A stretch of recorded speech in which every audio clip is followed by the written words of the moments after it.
Hello. Today I'm gonna do another F2L vlog. So, so far I have figured out how to train specific cases from with every possible situation. Um, so if you haven't seen my previous vlog, well, I don't know. I'm literally still just saving on the computer. Anyways, basically I put one way to solve the case here, and then I put it three more times, but with rotations before. And the website itself will randomize the AUF.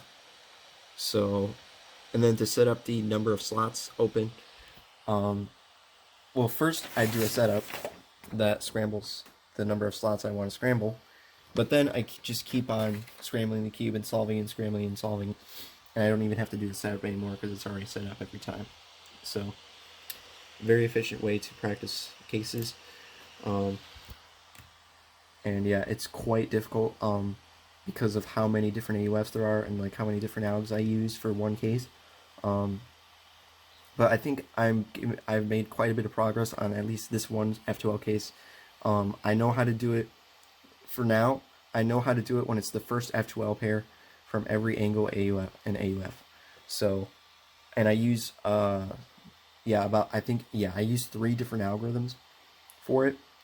The one of them is the reverse sledge insert, and then one of them. Actually, I use another alg. So like, if it's right here, I like do that. So that's like four algorithms actually. So yeah, I use like four different algorithms for it. So that's one alg, and then another alg is basically I could do it from here or here, but like I would go like this. So yeah, and then the other alg is R prime F that. Um, so one of the most interesting and I think maybe even the fastest way to solve it, I don't know, it's either doing a reverse sledge and inserting just from the home angle right here, or actually doing a reverse sledge from right here. I totally messed it up, but doing a reverse sledge from there and then doing the fat F prime from here. That's actually a very fast way to solve it. So, but anyways, that's not really the point. The point is that I've made some progress on it yesterday, and I'm gonna review that a little bit first before I move on to other stuff. So after that, I'm gonna do it from all these other cases of. So it's gonna be very similar. It's basically just it's gonna be easier. It's gonna be easier from here because the it's I'm gonna be using the exact same algs that I use for when there's all four slots open, except when I'm not able to, obviously, except, and then I'll have to choose either to use one of the other alternate algorithms, or I'll even have to use a different alg that I don't normally use. I'm not entirely sure. I'm gonna have to figure that out as I go along. That's kind of what I did for that case, for for all four slots open. Like I had to figure it out as I went along. Like, what's the best thing? And I had to think about it for a little bit and do some experimenting, count the number of moves, kind of feel how fast it was to theoretically figure out what's the most optimal algorithm. Um, now you can easily see why my average is not going down when I do this in solves, because like this happens in my actual solves, timed solves, and that obviously loses so much time, and it's hard to optimize it in the middle of solve when the case only comes up a certain number of times. Like it barely like there are so many cases that like every individual case may only come up like once every 50 to 100 solves. Whereas if I do it like this, it will come up every time, or more, at least more often. It will come up much more often, so I can practice it. Yep. So now I'm going to try to make some progress on this case, and hopefully, hopefully I'll be able to figure out every solution that I may possibly do for this case, and I'll be able to have this F2L case. Oh wait, not this one. I will hopefully be able to have this F2L case completely finished before today. Now it sounds like really depressing. Like, dude, you're only doing one case.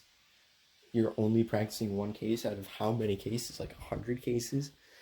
but that's just how it goes. That's just how it goes because of how many different possibilities there are.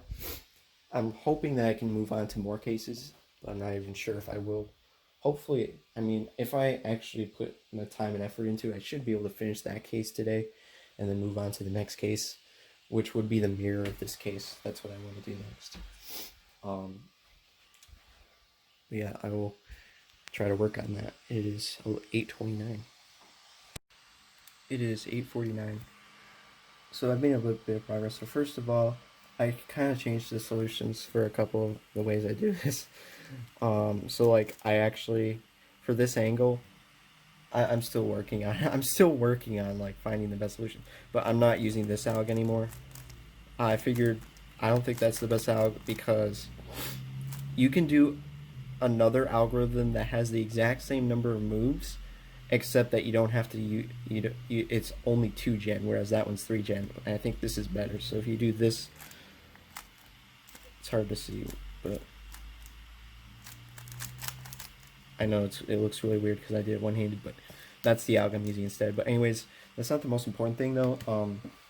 I figured out yet another way to optimize this. So you don't even have to enter the alg in there.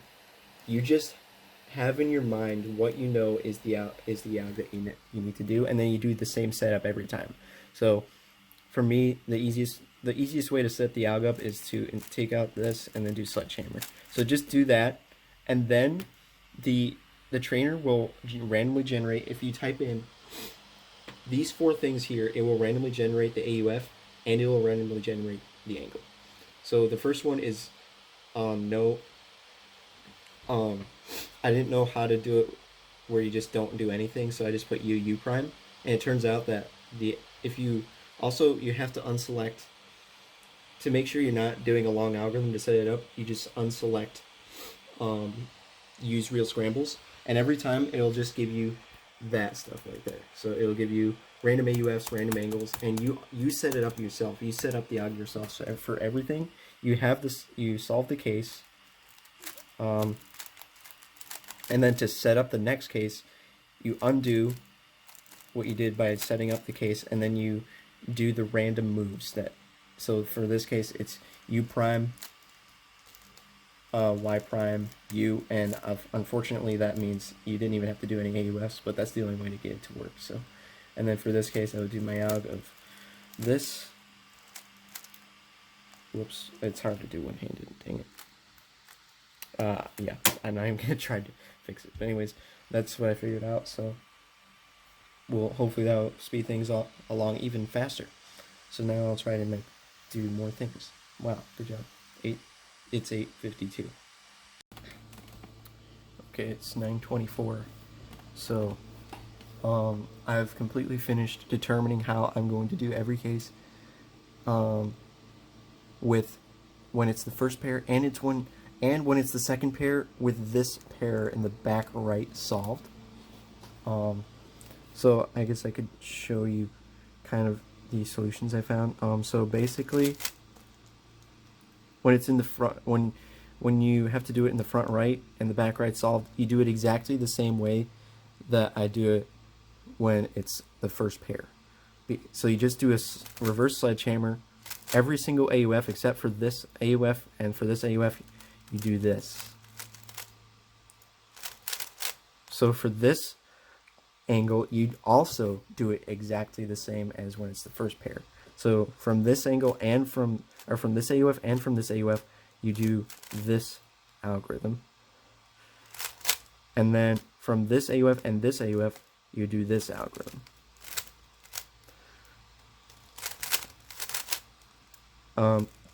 Now this was the more challenging one, and this one too, because if this slot is empty, I would often use this empty slot to solve this case, but since it's not open, I had to find a creative way to solve it, another way to solve it. So basically, I was kind of stuck because, first of all, in the past, I would try to do that and then this alg, but that seems a little awkward because you have to transition from regular LU to wide LU, which is a little weird, or a little awkward to do, and also a lot of moves. Well, actually, how many moves is it? 1, 2, 3, 4, 5, 6, 7, 8, 9, 10, 11. Yeah, it's still a lot of moves, even though it's rotationless and you use a good algorithm for it. It's still a lot of moves. So I'm done. So what I decided instead is, so from it's different for every AUF. So from this AUF, I'd rotate and do this to pair it up. From this AUF, I would rotate to here and do this.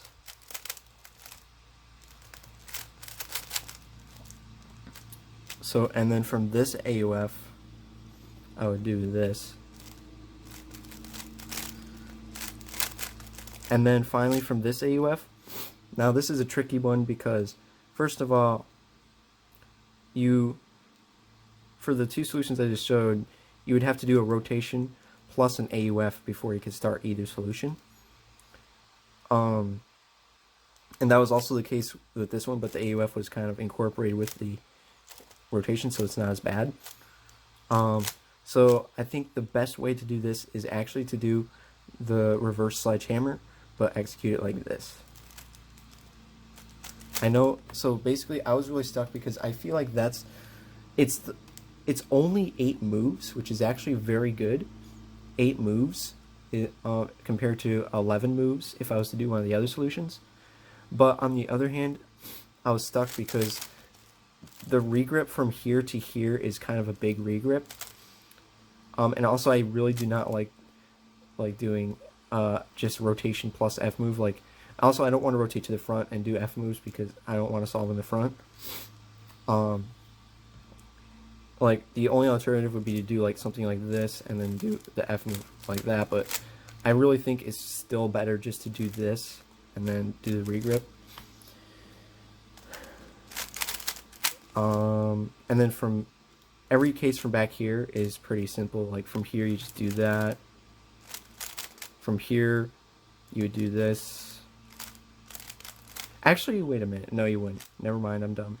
Okay, so from right here you would do this.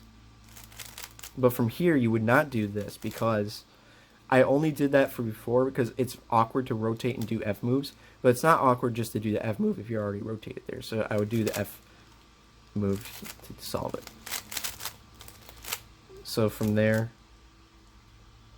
from here, it's awkward to do U2 prime and then F moves, so I would just do this.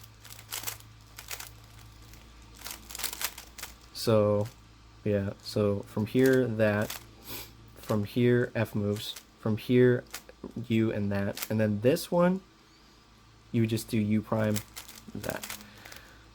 So yep, that covers all the ways to do that case, for that case. So like, there's just so many cases. So now I have to figure out what I would do if, hold on a second. Yay, this is a fun case. A fun new case that I've recently changed how I do. But guess what? If you do it like this, then you'd have bad edges, so you don't want to do that. So in that case, for this, I would spam LU, which would be like this. But anyways, so now that was just when this back right pair is solved. But the next, there are 2 other cases where it's your second pair. So it's where this is solved and it's where this is solved. So the second one would be, the second setup would be that. So this, when it's solved. So now I have to figure out solutions for when you have this pair and then this empty slot is filled, or this slot is not empty, actually, it's filled. So probably it will only be complicated for, the only solutions where I use this empty slot are,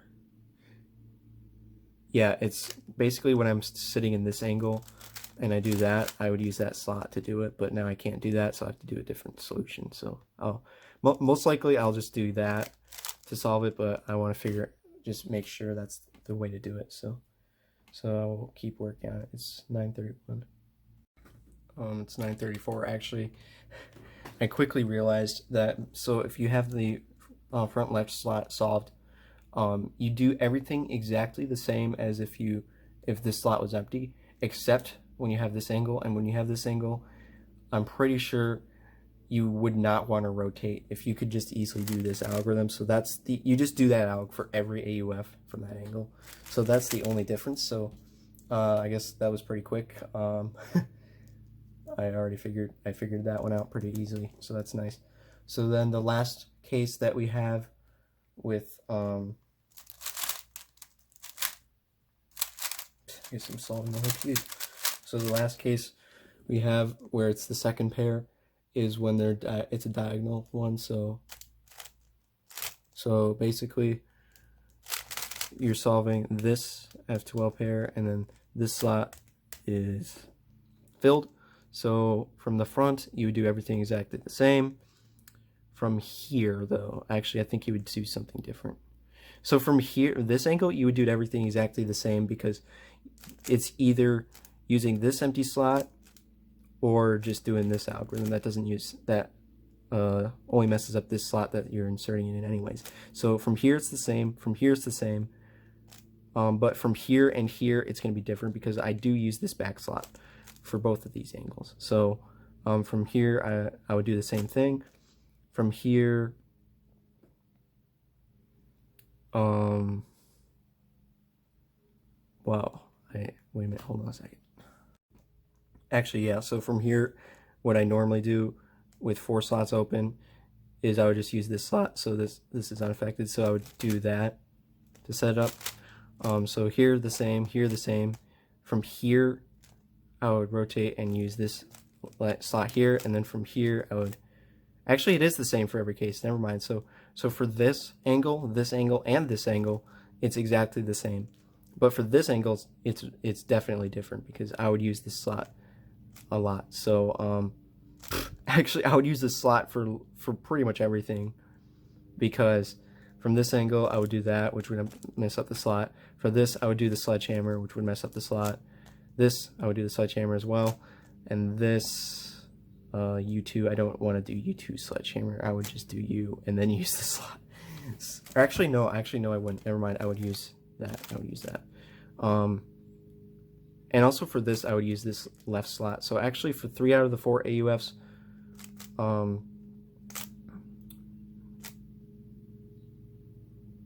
so if it's right here, I don't want to do U reverse sledge, and I could technically do U prime and then use this left slot. Wow, how am I still not figuring this stuff out? Like, seriously? So I just realized that, so the way I've decided to solve this case from this angle, with this slot empty, always uses this left slot, except for this case where I would obviously just want to do the reverse sledgehammer. But in this case, I would not want to do the reverse sledgehammer because this slot is filled, so I would do U2. And I was avoiding the U2 before because I could just do that, but since I can't do that, I would just have to do the U2. So this is quite easy. So the only thing I would do differently, with the back left slot filled is from this angle. With this specific AUF, I would do a U2. So that is quite easy, actually. So it turns out that the hardest one to come up with solutions for was the first one, where this slot, let's see, hold on a sec. So the hardest one to come up with solutions for was when this slot was filled, because I used this empty slot for a lot of different solutions. But then the other 3 slots, the other 2 slots, I actually do not use for solutions very often. So it was much easier to figure out. So I will now do the case. Now we have 3 more cases, but this time it's our third F2L pair. So it's either the back 2 slots are filled, the back right and the front left slot are filled, or it's the left 2 slots are filled. So those are the three more cases that I need to come to figure out. So I guess I'll work on that. It's 9:39. Okay, it's 9:59. So I've determined what I'm going to be doing for the case where it's your third F2L pair and the back 2 slots have been solved already. So from the front it's the same. Obviously I think it's gonna be the same from the front every single time, except for the fourth case where it's your last pair. Then I would probably add some edge control stuff. So from this angle, I think that I'm going to just do the same algorithm from all 4 AUFs, which is this. It's, again, the regrip is kind of bad, but it's the solution with the least amount of moves, and I even timed it compared to some other solutions, and I think this is still the fastest solution for this. So from this angle, you would actually want to regrip your hand before doing the algorithm, so that, and then rotate and insert. So it's the lefty sledge insert. I mean, not lefty sledge, reverse sledge insert, except you execute it weirdly. So basically you just do the lefty sledge, not lefty sledge, gosh dang it. The reverse sledge,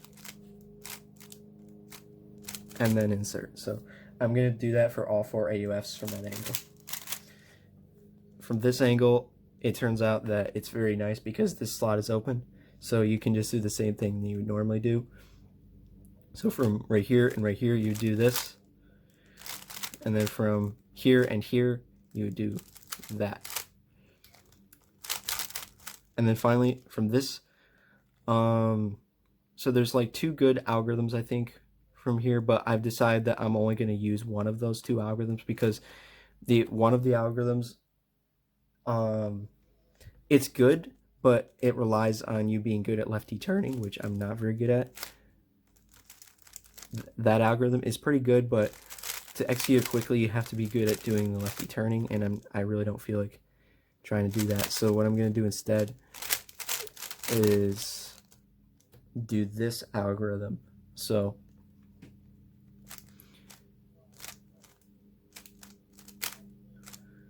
now you could say, well, why don't you just get good at lefty turning? Well, what if I don't feel like it? And they're both very similar move count solutions. Actually, in fact, doing it from here with no AUF is 10 moves, whereas doing a U2, now the U2 is still kind of bad, but even though it's not the same AUF, it's still less moves to just do this, plus lefty turning, so that's why I've decided just to do that. So that's all that's all for this case.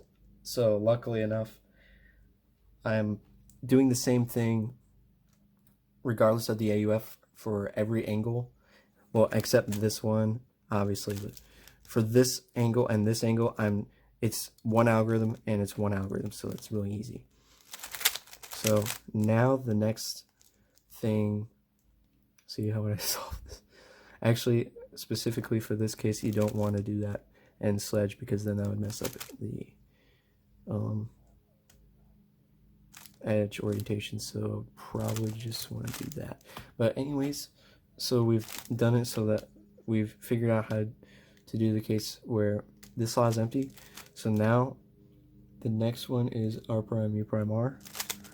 So when this back slot is empty, figure out what to do. So I could probably already figure out a few things. So obviously the front is the same. This is probably this, yeah, this is exactly the same for every case, because you have this empty slot. So so this one, you would do that, and then for every other case, you would do this. So this is easy for this case. From here, though, it's different because this slot's filled. Are there any cases? Actually, I would probably want to, so don't ever do, normally I would just do this solution, except when it's right here, I would do this. But since I can't do that, the best thing to do is always just to use this algorithm. So that's 3. Wait a minute, I think I messed up. Wait a minute, wait just a second.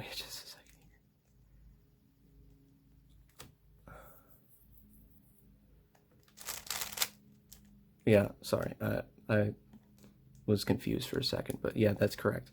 So then finally the last case, you cannot use this slot, so I would always use this algorithm. Well, that was easy. I just figured it out.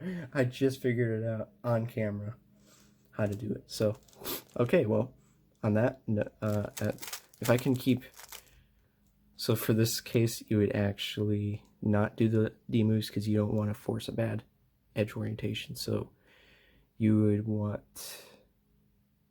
I don't even know. I don't even know. Why is F2L so stinking complicated? Why? Okay, so now the last case is when those back left slot is empty. So from the front, same as usual. But now it's gonna get complicated because these 2 slots are the ones I use the most often to solve cases. So I can't use this slot to solve this case. So wow, nice voice crack. So yeah, I'll determine that off camera, but I'm assuming that's probably just gonna be this solution for that for that angle. But yeah, I'll figure that out. It is 10:14, and dude, this is so complicated. Oh my goodness. Wait, hold on.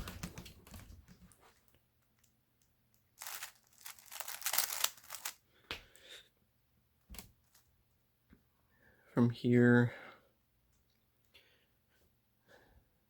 there's no good solution at all because like it's either this with a big regrip or it's, you know, rotate and then do a ton of moves and RUL gen, or you could rotate and do LU gen. You know, you could do like rotate and then just do LU like that. I just don't even know. I really don't know. I might just do a ton of practice solves and just figure it out along the way. Like just, but yeah,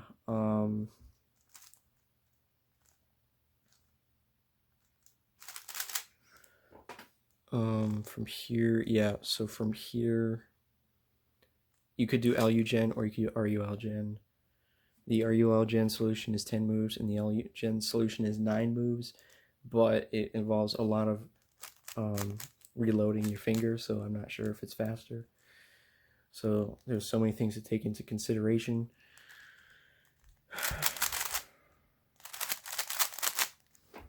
From here, you would always do this algorithm, pretty straightforward. And then from the, did I show all the angles? From here, maybe do that, maybe rotate and do LU, I'm not sure. And from here, maybe do the LU, maybe do this, I'm not sure. So that's all the angles. And then basically I don't really need to practice the edge orientation one. Like the last one is just, it's the last pair. So it all depends, wait, hold on. It all depends on the edge orientation really. So like this edge orientation, do the normal solution. So yeah, I'm just gonna practice it a bunch. So basically what I'm gonna do to practice is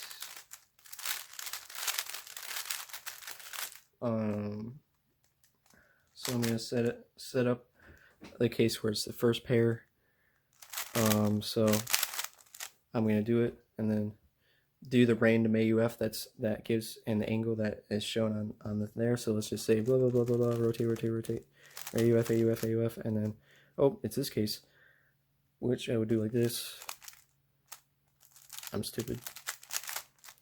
And then I would press the space bar, and then after that I would wait a minute. Actually, that doesn't work, does it? Then I would solve the first pair I see, I guess, or I would just solve a random F2L pair or whatever. So I'll solve that one, and then I would that same F2L pair that I solved, I would set it up into the case and then do the random AUF and in rotation, and then do that, and then solve another F2L pair. So this one, and then set it up. So that's how I'm going to do my practice. So that means I will be able to practice every single case. Well, not, I don't know if I won't be able to practice every single case. It's just so hard to practice. It's F2L is just so hard to practice when you have this many solutions for one case, and when you're trying to optimize it, it's just ridiculously difficult. There's just so many cases. There's 4 AUFs, so it's basically 4 AUFs multiplied by 4 angles multiplied by 1, 2, 3, 4, 5, 6, 7, 8 slot cases. So 4 times 4 times 8. That's 16 times 8 is mental math. 80 plus 48 is 128. So for every F2L pair, for every F2L case that you can come across, there are 128 different cases that you have to account for. 128. So how is anyone supposed to learn learn efficient F2L when there's 128 multiplied by, let's just round it to 100 F2L cases. There's even more than 100 F2L cases, but that means you have to learn basically 1,000 different cases. That's like so ridiculous. It's like learning ZBLL. That's like the same level of difficulty as learning ZBLL and then learning VLS and then learning another 200 algorithms. Like, that's, oh my gosh.